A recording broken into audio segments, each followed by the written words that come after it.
पिंपरी चिंचवडच्या कासरवाडी भागातील पालिकेची ही उर्दू शाळा। इथं मोठ्या प्रमाणात विद्यार्थी शिक्षणासाठी येतात, पण गेले 3 वर्ष झालं या शाळेत 8वी ते 10वीच्या वर्गात शिक्षकच नाहीत। त्यामुळे हे तिन्ही वर्ग बंद आहेत। या भागात मोठ्या प्रमाणात मुस्लिम राहतात, त्यांच्यासाठी एकमेव उर्दू शाळा या परिसरात आहे। शाळा बंद असल्याने पालकांनी मुलांना दुसऱ्या शाळेत टाकलं। ही शाळा कासरवाडी पासून कितीतरी किलोमीटर दूर आहे, पण शाळा खूपच लांब असल्यानं मुलींना पाठवणं पालकांना शक्य नाही। त्यामुळे मुलींना शिक्षणापासून वंचित राहावे लागते आहे। त्यामुळे पालकांमध्ये प्रचंड संताप आहे। कासरवाडी इथे उर्दू माध्यमिक शाळा आहे। त्या शाळेत 8वी साठी आम्ही खूप प्रयत्न करतो। जवळजवळ 3 वर्ष झाले, पण त्या शाळेला टीचरच मिळत नाहीये आणि तिथल्या विद्यार्थिनीला बाहेर जाऊ शकत नाही अशी त्यांची परिस्थिती आहे।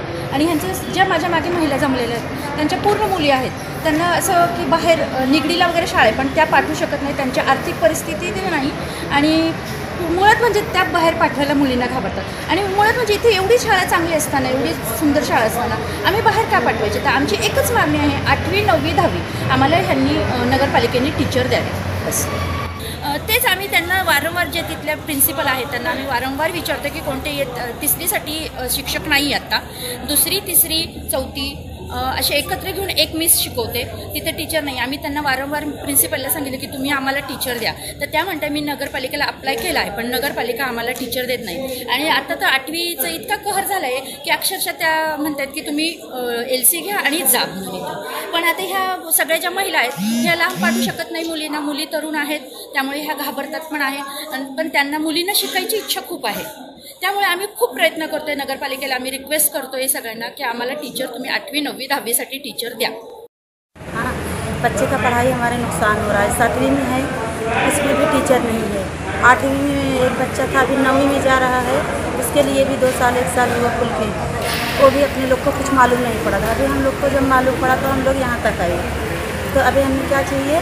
10 तक ये स्कूल चाहिए, 10वीं 12वीं तक, और 8वीं 9वीं 7वीं के टीचर नहीं है। हम लोग को टीचर चाहिए। मोदी सरकार यही बोलते हैं ना, बेटी बचाओ बेटी पढ़ाओ। तो हमारी लोग की बेटी तो बैठ रही घर में, नहीं पढ़ पा रही, तो अभी क्या करना? हमें बेटी को पढ़ाना है।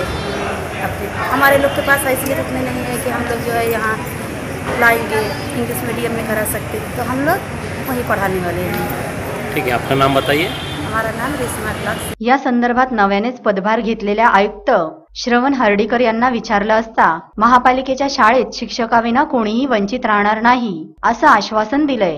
उर्दू शाळेत हे लवकरच शिक्षक नेमणूक करण्यासाठी प्रयत्न करू असं आश्वासन दिलंय। जर शिक्षकांअभावी जर कुठलेही शिक्षण थांबत असेल, विद्यार्थी आहेत आणि शिक्षक नाही अशी परिस्थिती तर उद्भवणार नाही, याची खबरदारी निश्चितपणे घेतली जाईल। पण शिक्षण हा विषय अत्यंत महत्त्वाचा आहे आणि आज RT आल्यामुळे आपल्याला सगळ्या स्तरातील विद्यार्थ्यांना आपल्याला गुणवत्तापूर्ण शिक्षण आपल्याला द्यायचं आहे। मनपाच्या शाळाही त्याच्यापासून वंचित राहणार नाही, त्याची खबरदारी आपल्याला घ्यायची आहे। आणि त्यामुळे ज्या भागामध्ये शिक्षक नाहीत तिथे तर शिक्षक देणं, त्यांचं इक्वलायझेशन करणं, पण हे करत असतानाच शिक्षकांची गुणवत्ता वाढवणं, शिक्षकांच्या माध्यमातून शिक्षणाची गुणवत्ता वाढवणं आणि त्यामुळे शिक्षकांच्या प्रशिक्षणावरती देखील मी भर देणार आहे। अधिकाधिक शिक्षक हे मोटिवेट होऊन आपल्या मनपा शाळांतील विद्यार्थ्यांना अत्यंत उत्कृष्ट पातळीचं शिक्षण चांगल्या नवीन साहित्याच्या माध्यमातून देऊ शकतील याचा मला विश्वास आहे। एकीकडे खाजगी शाळेत अव्वाच्या सव्वा फी असल्याने पालकांमध्ये कितीतरी संताप आहे। खाजगी शाळांचा हा भोंगळ कारभार सुरू असताना महापालिकेच्या शाळेतही शिक्षक नसल्याचा हा प्रकार धक्कादायकच म्हणावा लागेल।